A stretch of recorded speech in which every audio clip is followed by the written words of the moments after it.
ఓం శ్రీ గురుభ్యో నమ. గం గణాధిపతే నమ. శ్రీమాత్రే నమ.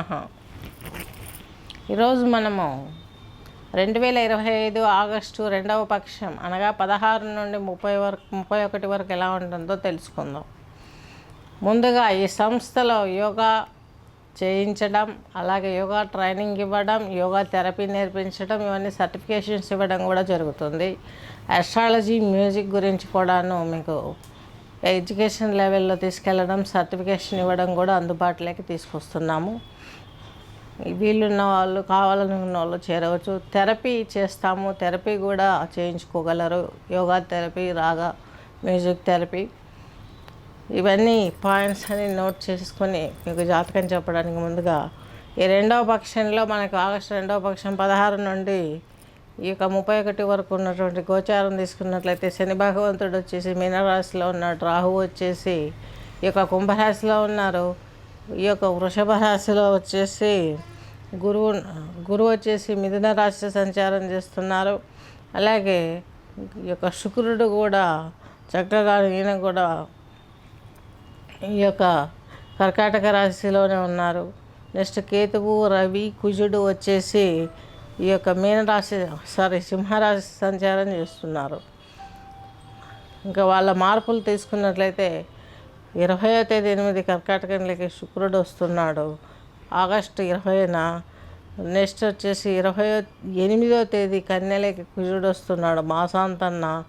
25/8/15 స్పీచ్ ఈ యొక్క 17వ తేదీ సింహంలోకి, ఆగస్టు 17న సింహంలోకి ఈయన తన వ్యయరాశి అయినటువంటి కర్కాటకం వదిలితే తన స్వక్షేత్రంలోకి వస్తున్నారు రవి గారు.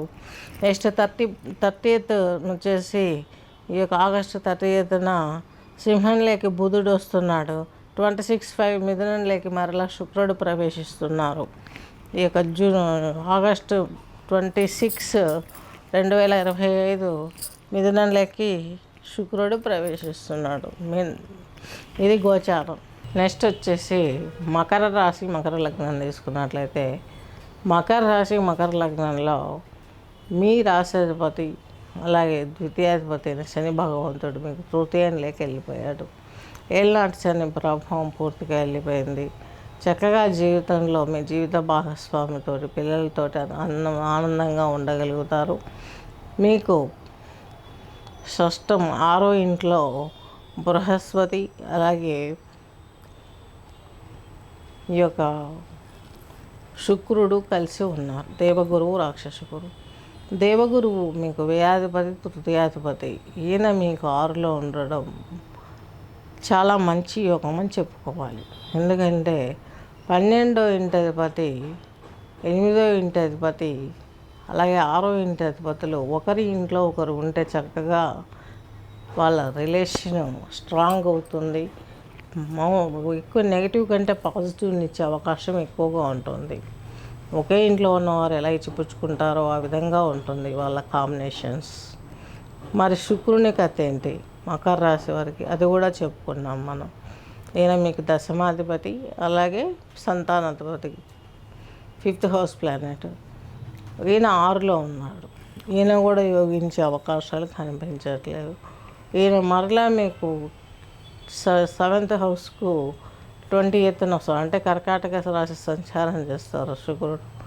అప్పుడు ఏమైనా యోగిస్తారంటే అది కూడా పెద్ద శుభప్రదమైనటువంటి ప్లేస్ కాదు. 7వ కేంద్రం మిశ్రమంగా ఉంటుంది. 6 కంటే కొంచెం మిశ్రమంగా ఉండే అవకాశాలు స్పష్టంగా గోచరిస్తున్నాయి. కొత్త ఆలోచనలు, గణిత శాస్త్రంలో చదివే విద్యార్థులు ఇలా ఉండేవారు కూడా చాలా వరకు ముందడుగు వేసే అవకాశాలు స్పష్టంగా ఉన్నాయి. నెక్స్ట్ వచ్చేసి సంతాన విషయంలో చాలా జాగ్రత్తగా ఉండండి. పేరెంట్స్ విషయంలో జాగ్రత్తగా ఉండండి.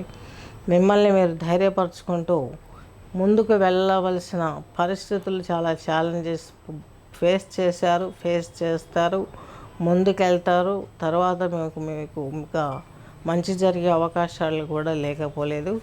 ఈ యొక్క మకర రాశి, మకర లగ్నం వారికి స్వస్తి.